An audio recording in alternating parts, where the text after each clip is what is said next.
Welcome to Hyderabad property show. మీరు చూస్తుంది నాగోల్ దగ్గరలోని ఒక ఓపెన్ ప్లాట్ అండి. ఈ ప్లాట్ గురించి పూర్తి వివరాలు తెలుసుకోవడానికన్నా ముందు మన ఛానల్ని ఇప్పటివరకు సబ్స్క్రైబ్ చేసుకున్న వాళ్ళు సబ్స్క్రైబ్ చేసుకోండి. అలాగే బెల్ ఐకాన్ని యాక్టివేట్ చేసుకోండి. ఇక ప్రాపర్టీ డీటెయిల్స్కి వెళ్ళినట్టయితే ఇది ఈస్ట్ ఫేస్ ప్లాట్ అండి. ప్లాట్ 127 గజాలు. ప్లాట్ సైజ్ వచ్చేసి 30-50 అండి. ఈ ప్లాట్కి వచ్చేసి ఫుల్ ఎల్ఆర్ఎస్ అమౌంట్ అనేది కట్టేసి ఉన్నారు. చుట్టూ ఇండ్ల మధ్యన ఉందండి.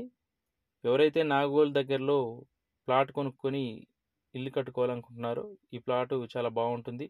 అలాగే నాగోలు మెయిన్ రోడ్ నుంచి జస్ట్ 1.5 కిలోమీటర్ దూరం అండి ఈ ప్లాటు. అలాగే నాగోల్ టు జైపూర్ కాలనీ వెళ్ళే మెయిన్ రోడ్డు జస్ట్ 200 మీటర్స్ దూరంలో ఉంటుంది. ఈ ప్లాట్ కనుక మీకు నచ్చినట్టయితే వీడియోలో కనిపిస్తున్న నెంబర్కి కాల్ చేయండి. ఈ గజం వచ్చేసి ఈ ప్లాట్కి 64,000 చెప్తా ఉన్నారండి, స్లైట్లీ నెగోషియబుల్. మీరు కూర్చొని మాట్లాడినట్టయితే ప్రైస్ అనేది తగ్గుతుంది. ఇలాంటి వీడియోలు మీ ఇంకొన్ని చూడాలనుకుంటే మా ఛానల్ని తప్పకుండా సబ్స్క్రైబ్ చేసుకోండి. Thank you for watching.